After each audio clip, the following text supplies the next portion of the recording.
የዕጣ ፈንታ ጨዋታዎች አስገራሚ ናቸው። በፍጹም ሊገናኙ የማይችሉ ሁለት መንገዶች የጥላቻ ግንቦች በረዘሙበት ክር ውስጥ እንዲታሰሩ ተደረገ። በአንድ በኩል አያን አለ፣ በሀብትና በሥልጣን የሰከረ፣ ዝምድና ለእሱ የንግድ ውል ብቻ የሆነበት ሰው።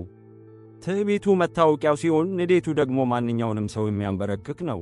በሌላ በኩል ደግሞ ኑር አለች፣ ፈገግታዋ የዋህነትን፣ ዐይኖቿ ደግሞ ብዙ ሕልሞችን የሰነቁ ንጹሕ ነፍስ። ምንም እንኳን ድሃ ብትሆንም ክብሯና ትዕግሥቷ ትልቁ ኃይሏ ናቸው። በተገደደ ጋብቻ እነዚህ ሁለት የተለያዩ ዓለማት ሲገናኙ፣ በአንድ በኩል የአያን ትዕቢት፣ በሌላ በኩል ደግሞ የኑር ዝምታ የታገሉበት ጦርነት ተጀመረ። የየቀኑ ጠብ፣ በጥላቻ የተሞሉ ቃላትና የሚወጉ ጥያቄዎች። ይህ ጥላቻ ወደ ፍቅር ሊቀየር ይችላል። አያን ያይደነደነ ልቡ በኑር የዋህነት ፊት ይለሰልስ ይሆን? ወይስ ይህ ግንኙነት እንደተሰበረ መስታወት ሁለቱንም ያቆስላል? የዚህን አስገራሚ ታሪክ እያንዳንዱ ምዕራፍ ለማወቅ ይህንን ቪዲዮ እስከ መጨረሻው ይመልከቱ። ወደ ዛሬው ልብ የሚነካ ታሪክ ከመግባታችን በፊት እባክዎ ቪዲዮውን ላይክ በማድረግ ይጀምሩ። ለቻናሉ አዲስ ከሆኑ ደግሞ ሰብስክራይብ በማድረግ ቤተሰብ ይሁኑ። እንዲሁም ሼር ማድረጉን አይርሱ። በተባበሩት አረብ ኤምሬቶች ዳርቻ የቡርጅ ከሊፋ ብርሃን በሚደበዝዝበትና የበረሃው ቅዝቃዜ በሚጀምርበት ስፍራ አንድ የተለየ ጸጥታ ሰፍኗል። ኑር 20 በሠራተኞች መጠለያ በረንዳ ላይ ቆማ ነበር። ፊቷ ላይ ምንም አይነት ደም ግባት አልነበረም። ዐይኖቿ ውስጥ ግን ልክ እንደ ጥንታዊ የውሃ ጉድጓድ ያለ ጥልቀት ይታያል። ሕመም ወደ ውስጥ ይወድቃል እንጂ ድምፅ አይወጣም። እሷ ሕይወት ከደስታ ይልቅ ትዕግሥትን የሰጣት ስደተኛ ድሃ ቤተሰብ ልጅ ነበረች። በሌላ በኩል አያን አል ፋሪስ በመስታወት በተከበበው ቢሮ ውስጥ ተቀምጧል። በውጭ ዱባይ በብርሃን ትደምቃለች፣ በእሱ ውስጥ ግን ጨለማ ሰፍኗል። እናቱ ዘህራ ቤታገም ከፊቱ ቆመዋል። አያን፣ ይህ የአባትህ ኑዛዜ ነው። ያቺን ልጅ ካላገባ የግዛትና ሀብት ሁሉ ወደ እርዳታ ድርጅት ይተላለፋል አሉት። የዘህራ ቤታገም ድምፅ ቀዝቃዛና ጨካኝ ነበር። አያን ወንበሩን አዞረ። ዐይኖቹ በጥላቻ ቀዝቅዘው ነበር። ጥሩ ነው፣ ነገ ሰርጉ ይሁን። ግን ለዛች ልጅ ንገሯት፣ በእኔ ቤት ውስጥ እንደ አንድ ቁሳቁስ እንጂ እንደ ሚስት አትታይም። ፍቅርን እንዳትጠብቅ አለ። በሰርጉ ቀን ምንም አይነት የደስታ ድባብ አልነበረም። ኑር ነጭ አባያ ለብሳለች። ምንም አይነት የፊት መዋቢያ አልተጠቀመችም። ፊቷ እንደ ባዶ ወረቀት ነበር። ቃዲው ይህንን ጋብቻ ወደሽ ተቀብለሻል ብሎ ሲጠይቅ ኑር የሚንቀጠቀጡ ዐይኖቿን ቀና አደረገች። የታመመች እናቷን አንድ ጊዜ ተመለከተችና አንገቷን ደፍታ ተቀብያለሁ አለች። ደስታዋን አርዳ በውል ተስማማች። አያን የጋብቻ ሰነዱን የፈረመው ልክ እንደ ንግድ ውል ነበር። ሌሊት ወደ ክፍላቸው ሲገቡ ኑር ጥግ ላይ ቆማ ነበር። ስማኝ፣ በዚህ ክፍል ውስጥ የአንቺ ቦታ ያሶፋ ነው። ወደ እኔ ለመጠጋት እንዳትሞክሪ። ለእኔ አንቺ አባቴ በእኔ ላይ የጫነብኝ ግዴታ ብቻ ነሽ አላት። ምንም መልስ አልነበረም። አንገቷን ብቻ ደፋች። ደንቆሮ ነሽ እንዴ? ለምን ምንም አትይም? ሲላት ዕጣ ፈንታ ሲናገር ሰው ዝም ማለት አለበት አለችው። ለመጀመሪያ ጊዜ ዐይን ለዐይን ተገናኙ። ይህን ምስኪን ፊትሽን ይዘሽ ከፊቴ አትቅረቢ። ዝምታሽ ሰላም አይሰጠኝም፣ ይልቁንም ቤተሰቦችሽን እንደ ገዛኋቸው ያስታውሰኛል አላት። አያን ሳሂብ፣ የእኔን ቤተሰብ መቸገር እንጂ ነፍሴን አልገዛሃትም። አስታውስ፣ የተገዙ ዕቃዎች የቤት ጌጥ ሊሆኑ ይችላሉ እንጂ የቤቱ አካል መሆን አይችሉም አለችው። አንቺ የንግድ ውል ውጤት ብቻ ነሽ። ጊዜው ሲያልቅ ለእኔ ምንም ስሜትም ሆነ ቦታ አይኖርሽም አላት። ውል የምትለኝ ስለሚፈራ ነው። ዝምታዬ ያንን እንደ በረዶ የቀዘቀዘ ልብህን እንዳያቀልጠው ትፈራለህ። አንተ ሀብታም ነህ፣ ግን የአንድን ሰው ቅን አገልግሎት እንደ ንግድ ስምምነት የምታይ በጣም ዳ ሰው ነህ አለችው። ቀስ በቀስ ጊዜው አለፈ። አያን ሲተኛም ሲነቃም የኑርን ዝምታ ይሰማው ነበር። እሱ ሳይነሳ ልብሱን ተኩሳ ታስቀምጣለች። የወደደው የአረብ ሻይ ጠረጴዛው ላይ ይቆያል። እሷ ግን ከፊቱ አትቀርብም ነበር። በቤቱ ውስጥ እንደ ጥላ ትንቀሳቀስ ነበር። አንድ ቀን አያን ቤቱ ውስጥ ግብዣ አዘጋጀ። ሀብታም ጓደኞቹ በኑር ላይ ሲቀልድ አይቶ አያን በንዴት ፈነዳ። የዚህ ጋብቻ ዋጋ ምንድነው ኑር? ቤት፣ ምግብ ወይስ የእኔ ስም? ይህንን ሁሉ ካገኘሽ አሁን እንደ ሰው መናገር ጀምሪ። በእኔ ቤት ግድግዳዎችና በአንቺ መካከል ምንም ልዩነት የለም አላት። በግድግዳዎቹና በእኔ መካከል ልዩነት አለ አያን ሳሂብ። ግድግዳዎች አይደክሙም፣ እኔ ግን ደክሜያለሁ። የምናገረው ቅሬታ ስለበዛብኝና አንተ ደግሞ ለመስማት ጊዜ ስለሌለ ነው አለችው። ቅሬታ? ምን አይነት ቅሬታ?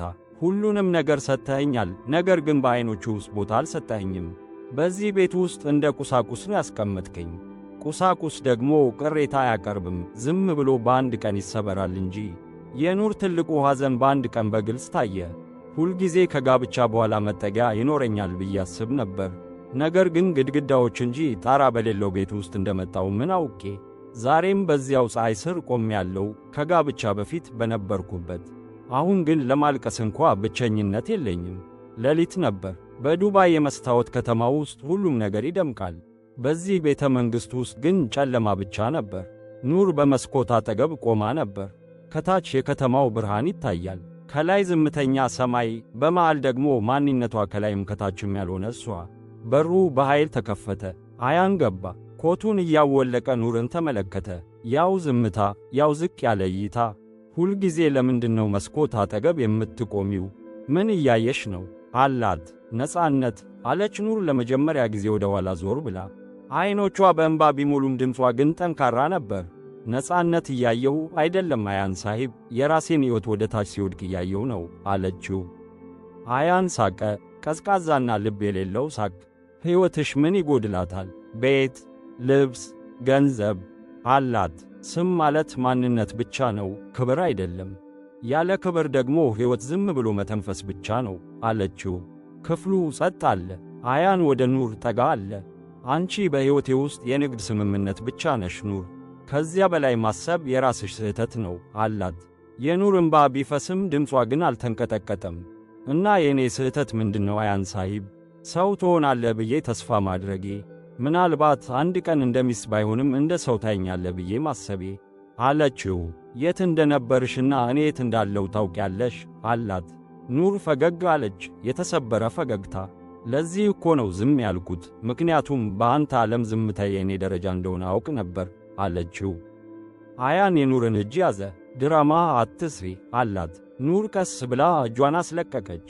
ይህ ድራማ አይደለም፣ ይህ በየሌሊቱ ደረቴ ላይ አድርጌው የምተኛው እውነት ነው።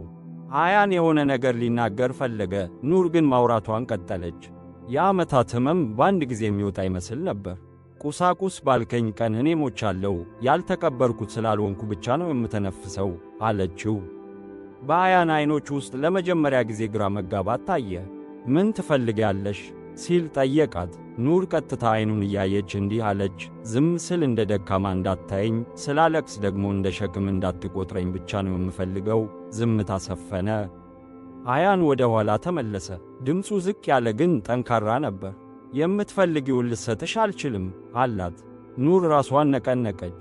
አውቃለሁ፣ ለዚህ ነው ከዛሬ በኋላ ከአንተም ሆነ ከሕይወት ምንም የማልጠይቀው አለችው። ከክፍሉ ልትወጣ ስትል በሩ አጠገብ ቆማ ለመጨረሻ ጊዜ እንዲህ አለች፣ ኑር በነገር እጥረት አትሰበርም። ኑር የምትሰበረው የተገዛች መሆኗን ደጋግማ ስታወስ ብቻ ነው አለችው። በሩ ተዘጋ። አያን እዚያው ቆሞ ቀረ።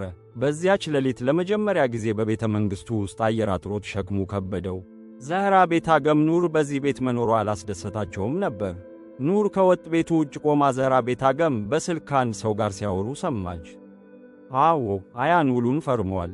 2 ወር ብቻ ይቆይና ኑርን አባራታለሁ፣ ከዚያም አያንን ከወንድሜ ልጅ ጋር አጋባዋለሁ። ኑር ንብረቱን ለማግኘት መጠቀሚያ ብቻ ነበረች አሉ። የኑር ማንነት ተንቀጠቀጠ። በዚያው ሰዓት አያን እዚያ መጣና ኑር ስታለቅስ አይቷት በድሮ ጠባዩ እንዲህ አላት፣ ዛሬ ለምን እንዲህ ተጨነቅሽ? ቤተሰቦችሽ ተጨማሪ ገንዘብ ጠየቁ እንዴ? ኑርም ገዝተኸኛል አይደል? እስኪ ዋጋዬ ስንት እንደሆነ ንገረኝ። ምክንያቱም እናት ጊዜ እንዳበቃ እያወሩ ነው፣ ንገረኝና ዛሬውኑ እሄዳለሁ አለችው። ጤነኛ ነሽ ግን? የትም አልክሽም። አሁን አይደለም አላት። ሕመሙ እኮ እሱ ነው አያን ሳሂብ፣ አሁን አይደለም የሚለው። እንደ ጊዜ ነው የምትጠቀመኝ እንጂ እንደ ሰው አይደለም አለችው። ኑር ለመጀመሪያ ጊዜ ድፍረት አግኝታ ወደ ዛህራ ቤታገም ክፍል ገባች። እዚህ ለመምጣት እንዴት ደፈርሽ አሏት። እዚህ የመጣሁት ገንዘባችሁን ለመመለስ አይደለም፣ ምክንያቱም የእናንተ ሀብት የእኔን ክብር የሚገዛ ያህል ትልቅ አይደለም። ትዳሬን የንግድ ውል አደረጋችሁት፣ ነገር ግን አላህ የልብን ምስጢር እንደሚያውቅ አስታውሱ። እኔ እሄዳለሁ፣ ነገር ግን ልጅሽ መቼም ደስተኛ አይሆንም፣ ምክንያቱም በልቡ ውስጥ የፍቅርን ቦታ በጥላቻ ሞልተሿል አለቻቸው።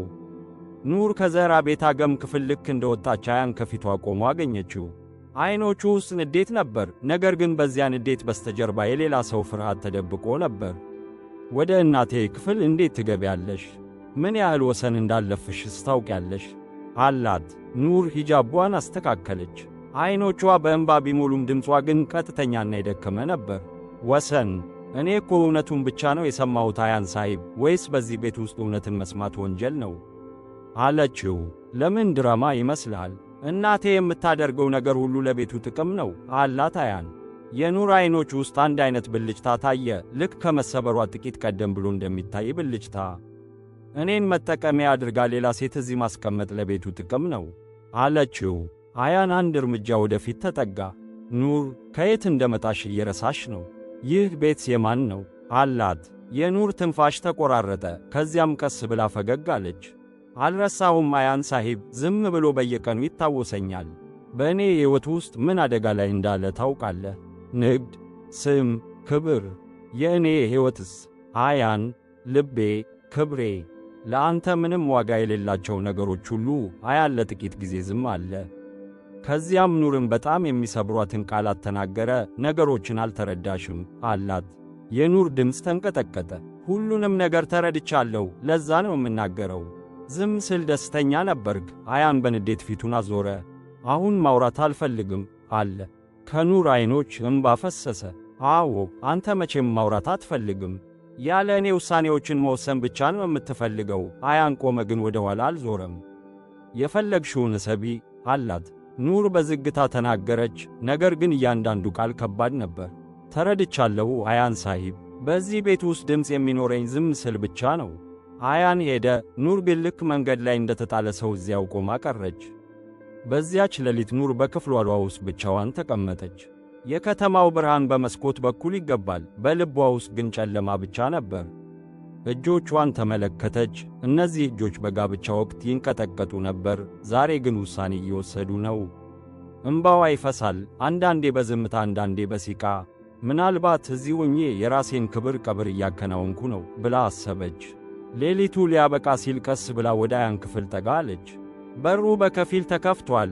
አያን በጥልቅ እንቅልፍ ውስጥ ነው። ፊቱ ላይ ምንም ሸክም የሌለበት ይመስል ሰላማዊ ነበር። ኑር ለረዥም ጊዜ ስትመለከተው ቆየች። ምናልባት በዚህ መልኩ እንድታስታውሰኝ ትፈልግ ይሆናል። በዝምታ ወደ ክፍሏ ተመልሳ ወረቀት አነሳች። እጆቿ ቢንቀጠቀጡም ቃላቶቹ ግን ግልጽ ነበሩ። አላህ ለእኔ ያልሰጠኝን ሁሉ ለአንተ ይስጥ። ኑር ደብዳቤውን አስቀመጠች፣ አይኖቿን ጨፈነች። ረጅሙን ተነፈሰችና ማንም ሳይነቃ ምንም ድምፅ ሳታሰማ ከቤቱ ወጣች። በአያን ሕይወት ውስጥ መቼም የማይሞላ ዝምታን ብቻ ጥላ ሄደች። በማግስቱ ጠዋት አያን ሲነቃ ቤቱ በአንድ አይነት ባዶነት ተሞልቷል። ወደ ልብስ ማስቀመጫው ሄደ። የኑር አሮጌ አባያ ጠፍቷል። ጠረጴዛው ላይ የኑር እምባ የነጠበት ደብዳቤ ነበረ። አያን ሳሂብ፣ በጋብቻ ቀን እኔ ቁሳቁስ እንደሆንኩ ተናግረ ነበር። ቁሳቁስ ሲያረጅ ይወገዳል። ላንተ እንዳይከብድህ እኔ ራሴ ተወግጃለሁ። ፍቅሬን ይዤ እሄዳለሁ። ደስተኛ ሁን። አያን ወረቀቱን ጨመደደው። ኑር ብሎ ጮኸ። መልሱ ግን የግድግዳዎቹ ዝምታ ብቻ ነበር። አንድ ወር አለፈ። የአያን ሁለተኛ ሰርግ ዝግጅት በከፍተኛ ሁኔታ እየተከናወነ ነበር። እናቱ ደስተኛ ነበሩ። በአያን ውስጥ ግን እንደ መቃብር ያለ ዝምታ ሰፍኗል። ኑር ሳትናገር ፍላጎቱን ሁሉ እንዴት እንደምታሟላለት ያስታውስ ነበር። በሰርጉ ቀን አንድ አሮጌ ሹፌር እየሮጠ መጣ። ጌታዬ፣ ኑር ቢቢ በዚያች ሰፈር ውስጥ በጣም ታማለች፣ ወደ ሆስፒታል ተወስዳለች። ሁኔታዋ በጣም አስጊ ነው አለው። የአያን ልብ በኃይል መታ። ጋብቻዬ የተፈጸመው ኑርን ለመጀመሪያ ጊዜ ባየሁበት ቀን እንደሆነ ለካህኑ ንገሩልኝ፣ ዛሬ ያንን ቃል ልፈጽም ነው አለ። አያን ሆስፒታል ደረሰ። ኑር በመሳሪያዎች ተከብባ አልጋ ላይ ተኝታለች። አያን ቀዝቃዛ እጇን በእጁ ይዞ ማልቀስ ጀመረ። ኑር፣ ሁልጊዜ አንቺ ለእኔ ሸክም ነሽል ነበር። ዛሬ ግን አንቺ መተንፈስ ስታቆሚ ደካማው እኔ እንደሆንኩ ተሰማኝ። ያለ አንቺ እንድኖር ስለፈረድሽብኝ ይቅር በይኝ። ሀብታም ሆኜም በአንቺ ትዕግሥት ፊት ለማኝ ሆንኩ አላት። ዛሬ ሰርግ አልነበረም ስትል ኑር ጠየቀች። አያን ግን ሰርጌ ዛሬ ነው ኑር፣ ከአንቺ ጋር ትተሽኝ ስትሄጂ የምረሳሽ መስሎሻል? በእያንዳንዱ ትንፋሼ ውስጥ የአንቺ ዝምታ ይጮኻል አላት። ኑርም እኔ ሸክም ብቻ እንደሆንኩ ተሰምቶኝ ነበር አለች። አያን መለሰ፣ አይደለም፣ ሸክሙ ለዓለም ያሳየሁት ማንነቴ ነበር። ፍቅር ግን ያላንቺ የተሰማኝ ስሜት ነው። ይቅር በይኝ ኑር፣ ክብር ልሰጥሽ አልቻልኩም ነበር። አሁን ግን ሕይወቴን እሰጥሻለሁ አላት። ኑር የአያንን እጅ አጥብቃ ያዘችና አሁን አብረን የምንቀጥል ከሆነ ግን በእኔ ቅድመ ሁኔታ ነው። ሀብት አልፈልግም። አንዴ በፍቅር ኑር ብሎ የሚጠራኝን ያንን አሮጌውን አያን ነው የምፈልገው አለችው። ሀብታሙ አልፋሪስ ግዛቱን ትቶ መሄዱን ሰዎች ተመለከቱ። ኑርን ይዞ በበረሃው መካከል ወደሚገኝ አንዲት ትንሽ ቤት ሄደ። እዚያ ምንም አይነት ጩኸትም ሆነ የንግድ ውል አልነበረም። አመሻሽ ላይ አያን ጸሎቱን አድርጎ ሲመጣ ኑር ሻይ ታዘጋጅለታለች። አሁን በሁለቱም አይኖች ውስጥ ሕመም ሳይሆን ሰላም ይታያል። በፍቅር ውስጥ ሁልጊዜ ቃላት አያስፈልጉም። አንዳንድ የጥልቁ ታሪክ በዝምታ ውስጥ ይጻፋል። ያለ ክብር እያንዳንዱ ግንኙነት የንግድ ውል ብቻ ነው። ክብር ሲኖር ግን በረሃውን ገነት ይሆናል። የአያንና የኑር ታሪክ እንዴት አገኛችሁት? ይህ ታሪክ ልባችሁን ነክቶታል? የታሪኩ የትኛው ክፍል ይበልጥ እንደወደዳችሁት ኮሜንት ላይ ንገሩን። ወደፊት ምን አይነት ታሪኮችን ማየት ትፈልጋለህ? ለፍቅራችሁ፣ ለኮሜንታችሁና ለድጋፋችሁ ከልብ አመሰግናለሁ። ሰብስክራይብ በማድረግ አሁኑኑ ቤተሰብ ይሁኑ። የእናንተ ድጋፍ ነው ይበልጥ ምርጥ ታሪኮችን እንድንሰራ ብርታት የሚሰጠን።